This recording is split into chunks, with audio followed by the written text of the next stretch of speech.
And stranger even than fiction, perhaps, is the case of Major Charles Cousens, related anew in Tokyo Calling, a fascinating biography tracing the peacetime military career and pre-war radio days of Charles Cousens, who was another among the 15,000 Australians taken prisoner with the fall of Singapore.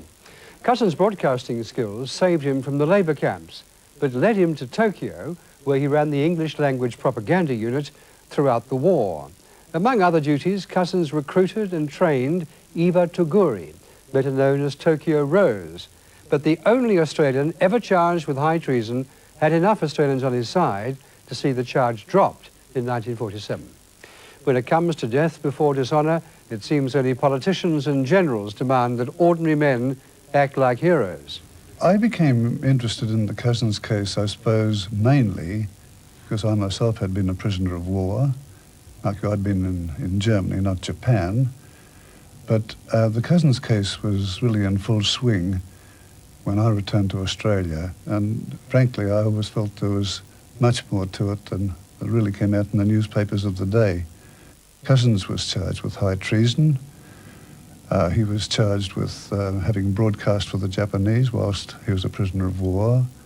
He was further charged with having written scripts to be read on radio by English-speaking Japanese announcers, and he was also charged with coaching English-speaking Japanese announcers, all charges of which he either utterly denied or showed very good reasons why and how he had done them. The question has to be faced up to sometimes, particularly when we're dealing with the Cousens case. Just how much could and did Australia expect from volunteer soldiers who, having fought bravely for their country, survived battle, and suddenly found themselves in the hands of a cruel enemy? Just what could Australia expect of them? He claimed, and there were counterclaims, of course, that he was threatened with torture, that he was threatened with death if he didn't obey the Japanese orders. Now, it's well known that many terribly brave Australians withstood torture and did not give information to the Japanese. Cousens may not fit into the stereotype of heroism. He always claimed that his government would not have expected him to yield to torture.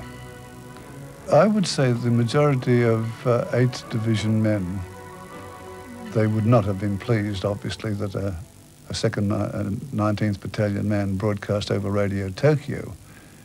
But I'm sure that at the very least, no matter what their thoughts about Charles Cousens, they had some compassion and they did understand the terrible predicament that he was in Tokyo and faced with the Japanese demands of do it or else. 3 months after Cousens was stripped of his commission and left the army in that odour, he had the courage to turn up on Anzac Day in Sydney and to face the men from his own battalion. Now, their commanding officer was not there, and those men unanimously elected Cousens to lead them in the Anzac March. Indeed, I have no doubt at all, after having spent 6 years living with this case and studying it, I have no doubt at all that I think I'm only one of many, many Australians who feels that Australia treated Cousens with a considerable shabbiness and with an absolutely unmerited vindictiveness. David Malouf's The Great World was launched during the Festival of Perth in February and is currently high on the better bestseller lists. Tokyo Calling, the Charles Cousens case, is published by Hale and Ironmonger this Wednesday, Anzac Day.